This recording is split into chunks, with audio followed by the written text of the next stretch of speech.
Ai về trên xe taxi á? Cái nào về ngoại biết không? Không biết hả? Không biết. Nhà Yến. Yến còn chị Ba Dung á. Chừng có điện nha chị, đừng giật chết. Dạ hả? Trời ơi, có điện rồi có chừng điện giật chết luôn. Đừng có dịnh, đừng giật chết. Chết cống luôn á hả? Chết cống. Vậy mà làm sao đừng có dịnh nha không? Điện nó giật chết nha không? Chết cống luôn à. Giật cống luôn á. Kéo qua anh đây để máy giật chết cống rồi bên đó nó rớt. Vậy hả? Giật chết cống luôn hả không?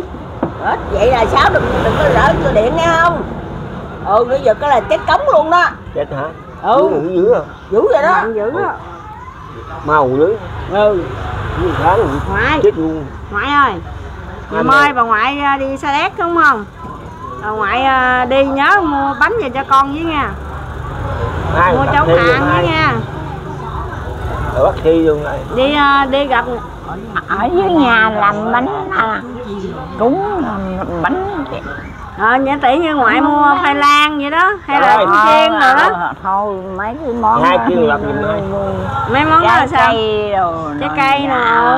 Nó nhiều thứ. khoai lang, chuối chiên rồi đó. Họ biết làm chuối chiên. Ngoại thích ăn chuối chiên không? Chị không biết làm chuối chiên kìa, chị cho bà làm chuối chiên đi, về nhà đi làm. Không làm là nếu mà đi làm chuối chiên là mình cũng tiên làm gì? Dù mình dán ra chuối chiên. Chuối chiên làm sao? Ban đầu làm sao? Trời ơi, mới ban đầu cô đâu có biết làm đâu. Vậy hả? Làm được gì hai em biết làm đó, bà cụ dạy cho bà đi. Làm được làm bột. Quay lại đây. Để nói chuyện bà ngoại đang dạy chú chiên.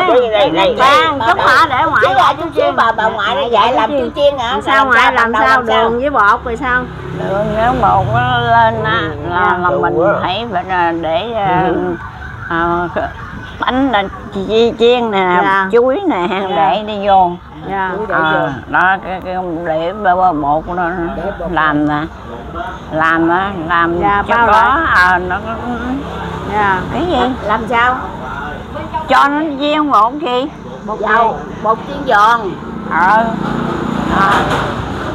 Đòi bột đó để phải để nóng chuối ra. Nóng hả? Dầu để cho nóng hả? Nóng chuối á. Chuối chín. Chuối chín ha. Chuối chín cái để vô cái bắt đầu là chuối nó không chín. Chuối sống mình đem vô ha, ép lại. Mình để bột vô. Để bột vô cái loại trái chuối này là ép rồi mà ép lại. Ép chép ra. Rồi sao?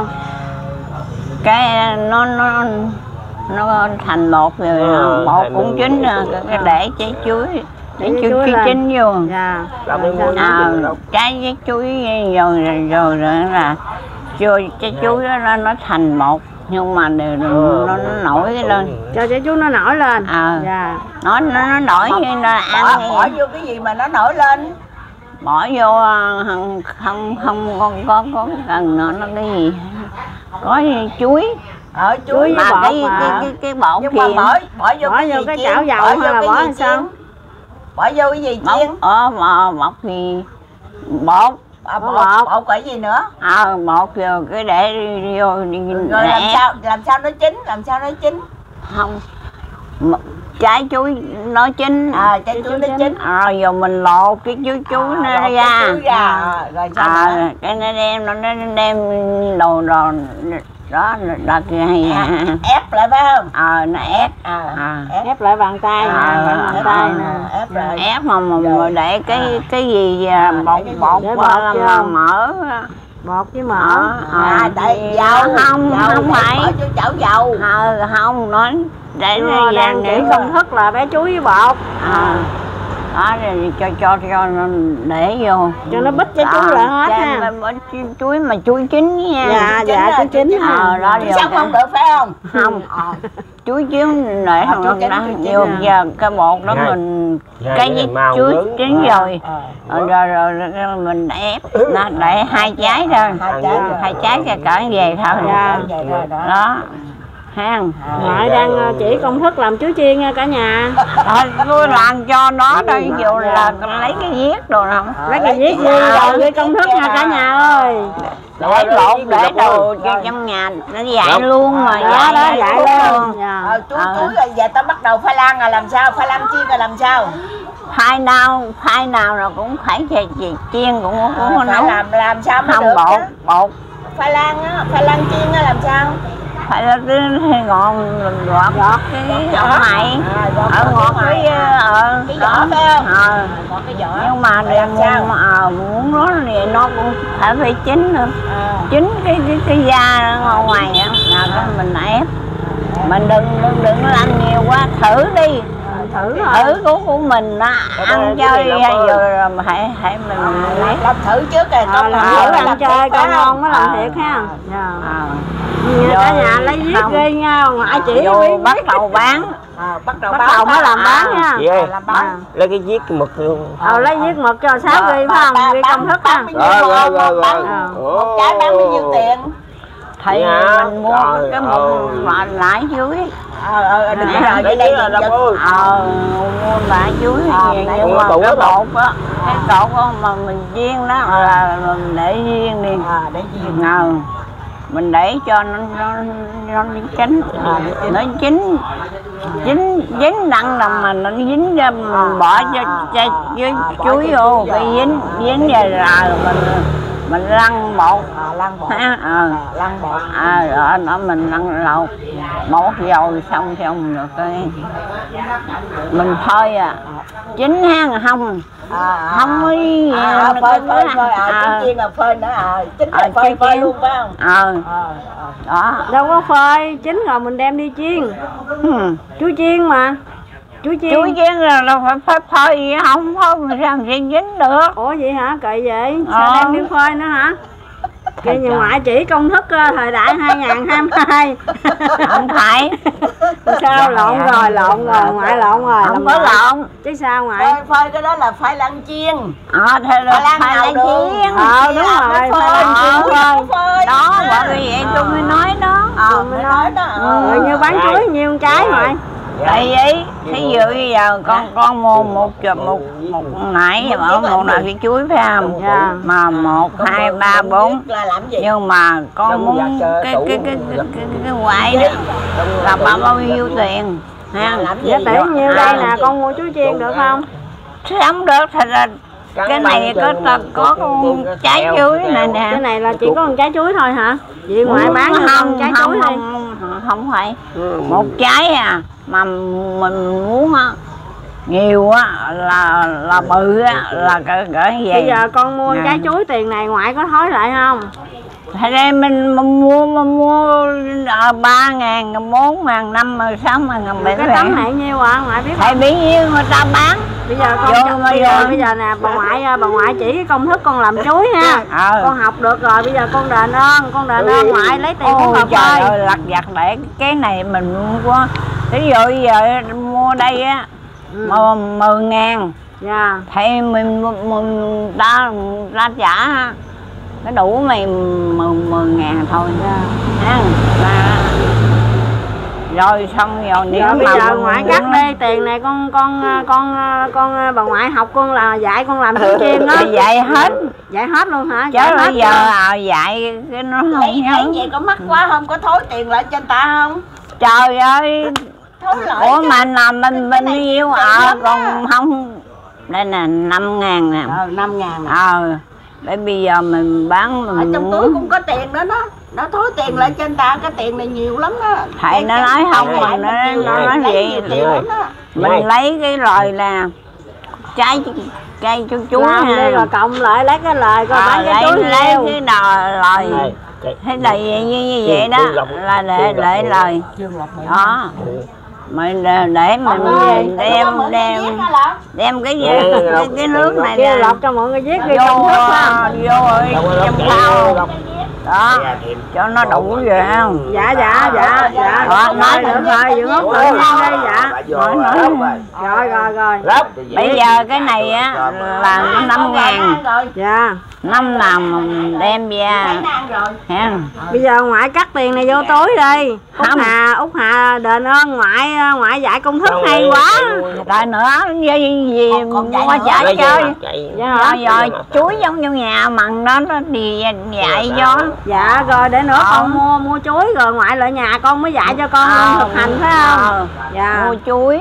Với mua gì nữa? Chuối với mua bột. Rồi mua chuối với bột rồi ngoại lại nhà con dạy cho con thực hành luôn phải không? Đám cúng đó là làm đó là biết luôn. Còn khoai lang chiên ngào đường là làm sao? Phải là ngào khoai lang chiên ngào đường làm mà bởi giờ ở đây nói miệng không được.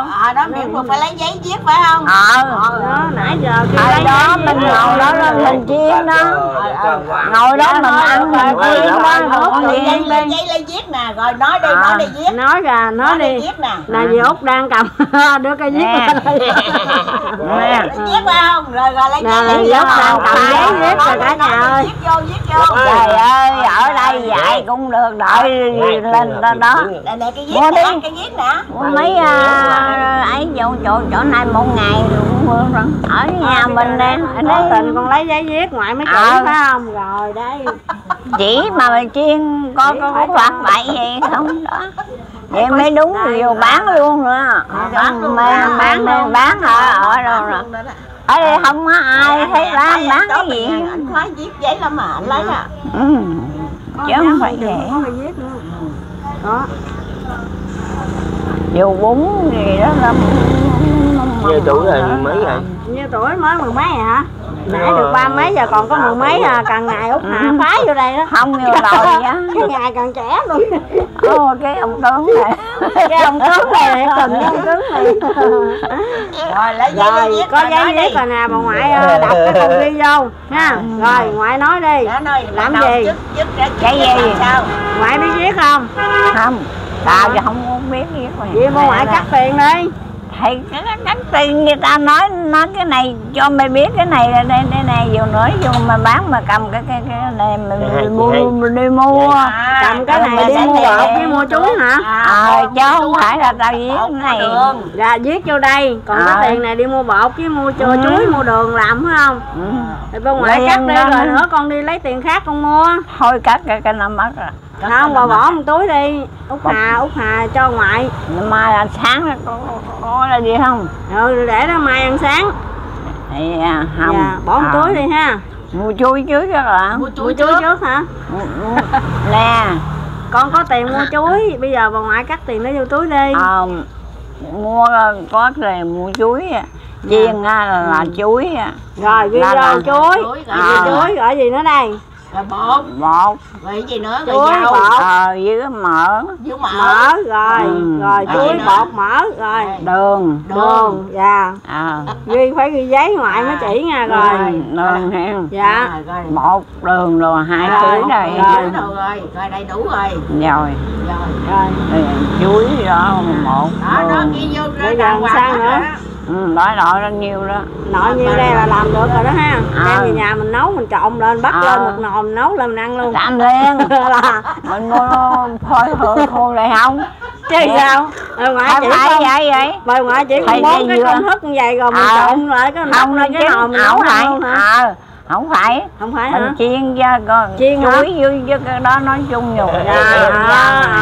Chiên chứ không phải nấu ăn ha. Muốn ăn không bọt cái nấu đó. Dạ. Có đó. Dạ. Mình làm này mình có bán được không ngoại hay mình ăn? Phải bán nữa nè. Mình làm mình bán được đấy. Thí dụ bây giờ cái nải chuối này nè. Nó bán như là ví dụ cộng nải chuối bột rồi lại bán bột với ai ở đó đây biết. Cộng vô rồi chia ra bán phải không? Vô có bột bây giờ biểu bán nhiêu đâu có biết, phải cộng chuối bột rồi vô. Cái bột qua cái bột này nè. Đó một cái này ăn. Dạ. Chuối một cái này rồi chuối rồi đường rồi mình cộng lại hết rồi xong mình mới tính ra bao nhiêu mình mới bán đúng không ngoại? Rồi mình bán mình là nhiều mình cắt nhà mới ở hả ngoại? Bằng đầu mới á. Dạ. Hỏi ai vậy? Bằng đầu mới gì đó cái mình làm dư cái mình để đó. Dạ. Cái giờ mình chiên rồi Dạ. rồi cái tự mình làm mà anh. Vậy hả? Chứ Mới khỏi đầu ra rồi mình làm thử mình ăn thôi ha. Thầy đây có đồ bán nhiều cái bán luôn. Chuối. Dạ. Chuối bột rồi cái đó. mình đi vô vườn mình đốn chuối người ta mình làm được không ngoại ha, mình đi mua Gì đi mua nãy thôi. Dạ đi mua nãy thôi chứ ai đi cấp vậy kỳ ha. Thầy đẩy ở nhà tôi cũng vậy nè. Ở nhà tôi mấy đứa nó để Dạ. Vậy hả? Dạ. Hỏi lần Dạ. hỏi là lần nhiều đó bột này kia rồi. Thương bà ngoại quá cả nhà ơi. Trời ơi tôi nói thiệt nghe. Dạ. Hồi đó tôi xuống đây nè. Dạ. Ở trên Sài Gòn xuống nha. Dạ.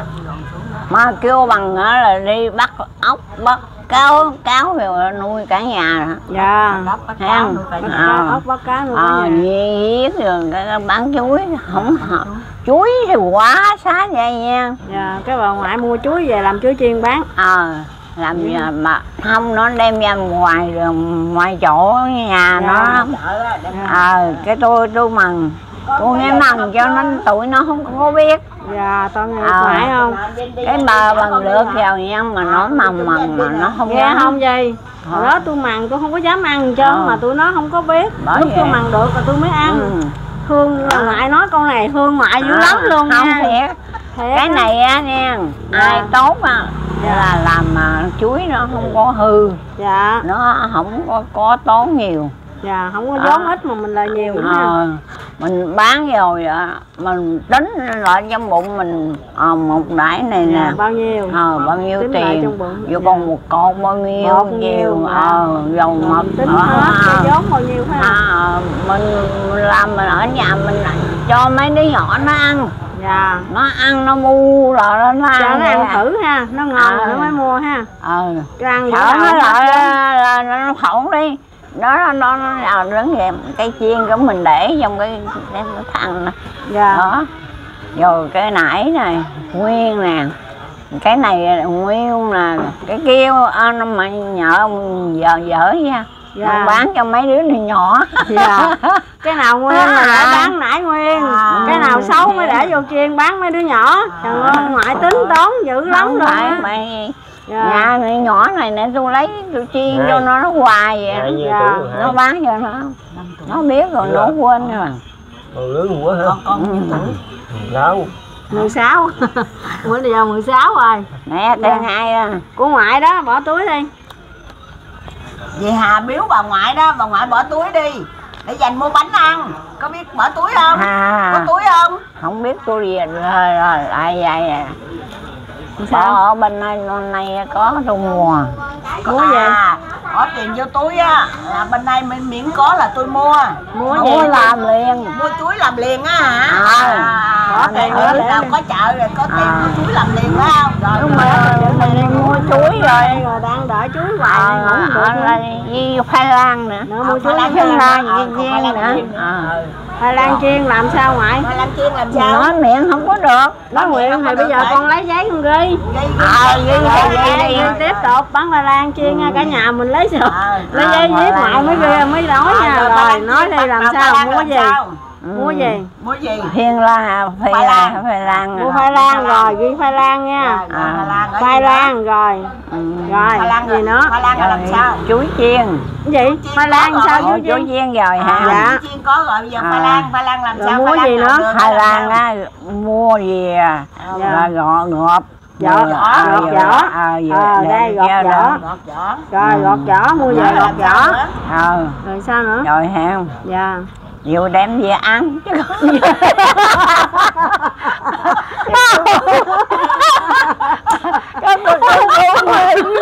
vậy rồi dạ khoai lang chiên cái này mất vốn luôn rồi cả nhà ơi không phải chứ người ta mua chưa giờ hỏi làm gì thì mình ăn trước đi phải mình phải ăn thử hả ngoại nói là ý là mình làm xong mình ăn thử ha mình làm dạ như vậy đó chiên tiếng phụ thử chiên sao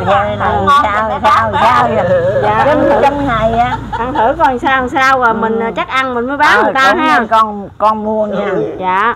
Con ghi cái này ghi vô nãy chú viên bao nhiêu tiền. Dạ rồi Quyên đi cái đó nói rồi, bây giờ tới khoai lang chiên không mà cái chuối nói xong rồi, bây giờ khoai lang chiên không à. Đem bột. Bột khoai lang có bột nữa hả? Có, người ta có bột rồi mới để bột rồi để khoai lang rồi chờ quậy chấm bột lên dưới đường.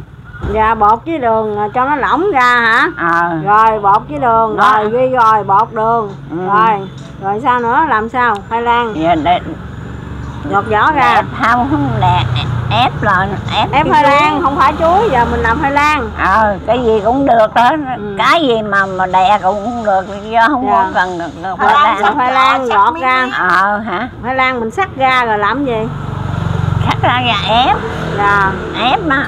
Ép mà không phải là ép quá nhiều. Cũng vô một miếng kiểu như đép cái bên thôi mà mình khi mà mình học cái nghề của bà ngoại á, mình nhớ để cái máy tính vô đường tính chứ ngoại nói không thôi mà hết cái đường tính luôn á cả nhà. Không phải tính. Không phải tính. Tôi dạy ngồi coi bán đàng hoàng cá nên dạy bán qua cái vụ này là cá nè.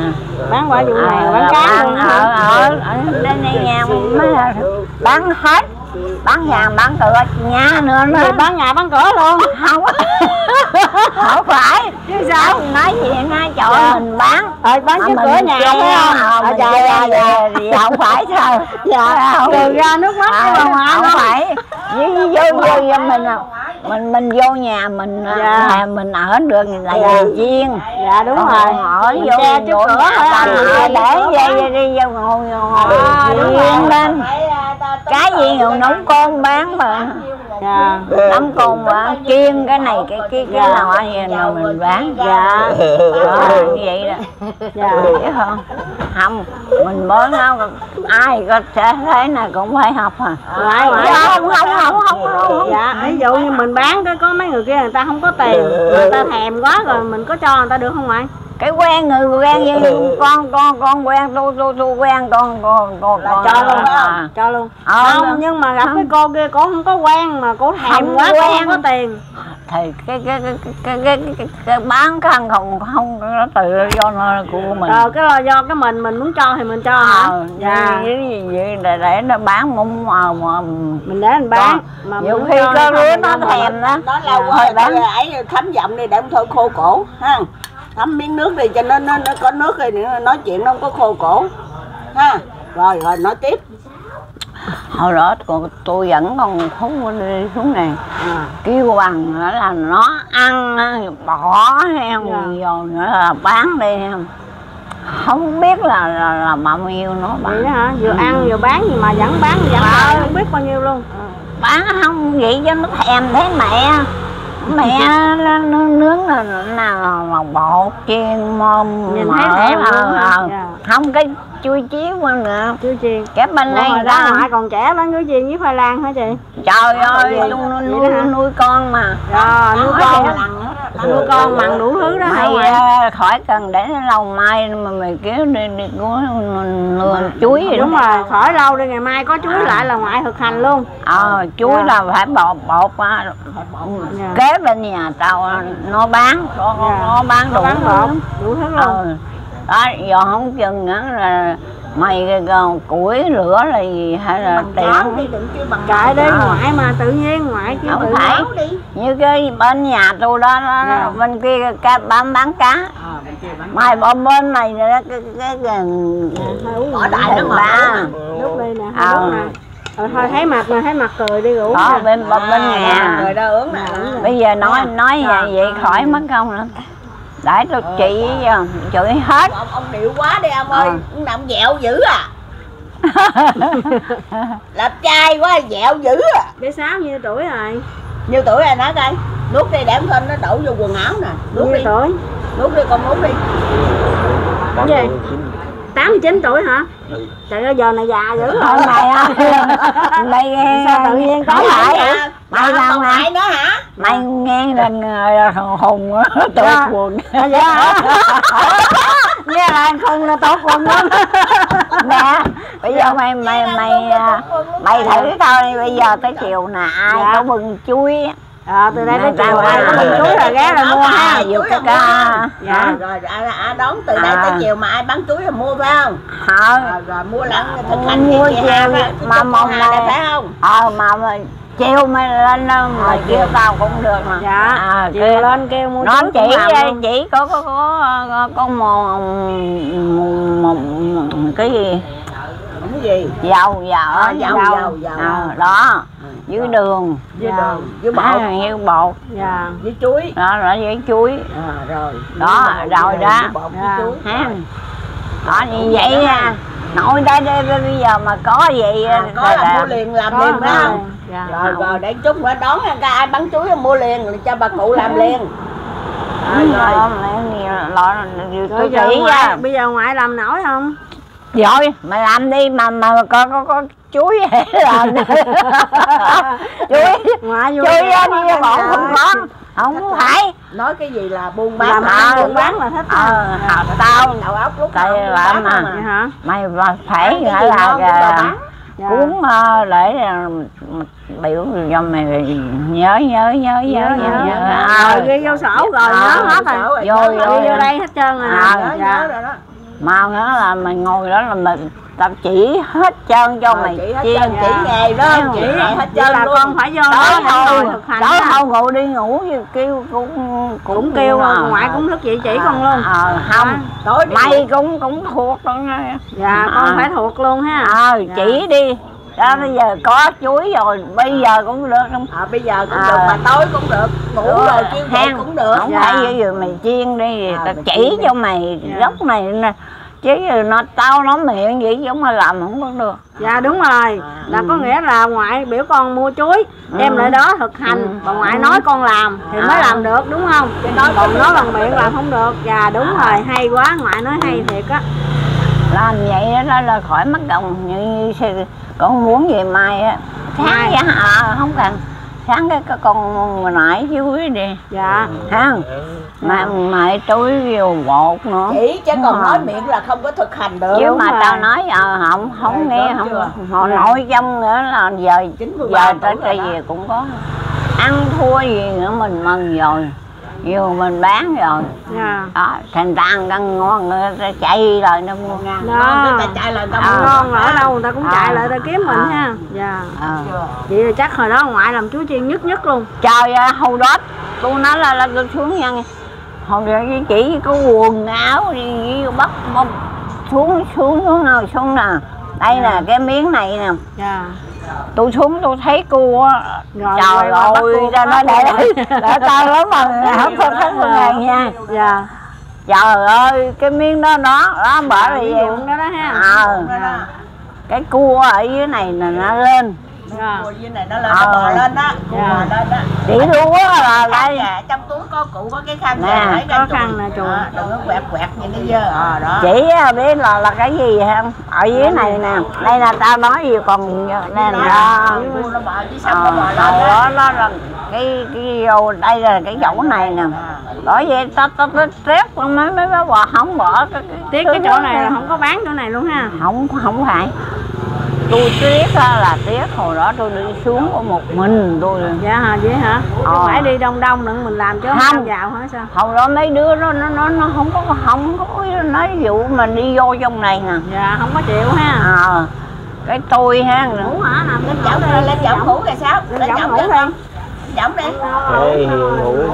dễ gì không chịu đâu lên chổng ngủ đi chổng nằm đi con không mấy thôi giờ mình nói chuyện đi nói chuyện ơi sáng nhiêu tuổi rồi nhiêu tuổi trai không đẹp trai dần thử coi đẹp trai không ơi hả đẹp không quá đẹp nhiêu tuổi rồi nhiêu tuổi 46 tuổi con gì ạ tuổi con gì Kiên Mượn Gián không phải tuổi Gián không Lộc ơi không phải đừng ăn chứ tuổi con gì mèo tuổi mèo ăn gì Mèo ăn gì? Mèo nó ăn cái gì? Ăn cơm. Đó. Vậy Mèo ăn cơm. Mèo nó ăn cơm. Mèo ăn cơm với tàu hũ. Phải không? Phải không? Phải mèo ăn cơm tàu hũ không? Chuẩn bị đi học chưa con? Kìa mấy đứa trẻ hỏi ra ăn kìa. Cốt mua đó, trẻ ăn đi con. Lấy đưa cho đứa con trái đi, ba nó đứa không ba ăn trái. mấy cái này đâu. Nó không ăn đâu. Mày sao Đi học đó hả? Chuẩn bị đi học đó hả? Tập con đâu? Ở trường hả? Rồi Xu đi học với anh luôn đó hả? Ngoại, ngoại ơi. Mà cái con muốn nấu cái nồi canh chua ăn á, mà con không biết nấu làm sao mày. Nấu bún riêu, nấu bún riêu. Nấu bún riêu á. Nấu bún riêu nấu làm sao? muốn riêu mà có cua không? Dạ có cua luôn á. Có hai dầu đi lâm đi. Rồi làm sao? Vô có bột đi. bún Cua riêu. mà, bún riêu cũng nấu cua mà. Thấy cái con phải cái con mấy là Có miếng quậy cua nó mới có miếng. Con cua. Con cua rồi làm sao? Giờ mình đem về. Đem về rồi làm sao nữa? Giờ mổ cái dây Mổ cái lưng nó ra phải không? Cắt cái lưng nó ra phải không? Rồi làm sao nữa? Dù cái đem bột ra. Con cua nấu bún riêu mà. Thôi bỏ Không có con cua mà không có mà bột không nó được. Con cua mà không có bột là không có được. Vậy thôi giờ mình bỏ cái món này món. Bây giờ tôi làm liền để giờ cho chiều ăn à. Làm gì? Làm chú chiên phải không? Cua hả? Nói vậy thôi. Nó lẹ vậy đó, nhưng mà ăn thua gì làm có đặc, có đường, có mỡ, có đặc bột ngọt. Cua phải cho nó đặc. Mình làm như vậy đó. Chứ không mà làm được không đây mà có cua kêu mới bắt làm liền luôn. Lên đó là con cua là phải Chọn cua là bỏ 5 muối cho bà bỏ vô không? sao không được. Cái này cũng được chị, cái này cũng được không? Cái này được không? Sao mà không được? Còn vậy với mất công. Sao không nhục rồi nè mà không chịu lên chỗ ngủ Bà mẹ phải lên chậm ngủ không chịu lên nè. Đâu nhắm mắt lại ngủ coi đẹp trai không? Không Đâu được. quát luôn cho nằm chúng ta ngủ rồi lên chổng ngủ rồi mới Cái đó con cô này nó làm nhiều là gì nè, bắt nó đây là gì bột đậu đen mà dinh dưỡng ngày qua cái đó là mua hay là của hội ta cho? Mua Ở đâu bán? ở ngoài ông Xuyên á. Dạ hả? Nhiêu một củ như vậy? Mua 10 hũ 350. Dạ hả? trời ơi dữ dở vậy á hả? Vậy mà về Hà Đông Ông nội Có ơi. sao đâu, tại nghe nói bên đây có mấy cô bị tiểu đường á. đó cô đó bị tiểu đường nhiều đó, cô đó bị tiểu đường nặng á. Vậy cái hả? cô hồi nãy mà ấy cái chân á. Còn có cái hũ kia để cho ngoại uống được đó, dinh dưỡng. Ủa sinh dưỡng á. Ngủ hũ tăng cân á. Không, thí dụ như tôi mần rồi mình chỉ rồi á nó đâu phải để dành. Để dành chứ không có chỉ người khác phải không? Cái chỉ mà người khác không người khác mình không biết Có được. đúng phải không? Ăn Có đúng ha. Tôi nói vậy bây giờ tới chiều á mà có một thấy con cua là bắt lên liền phải không? Trời ơi Thôi cũng vậy luôn ha. Thôi giờ mình bắt qua chủ đề làm trước đi, đừng nói làm cô tội đó quá. đi ra tôi nè. Dạ. Có hai ba đứa rồi đi nè, đi ngoài rồi đây này chỗ này là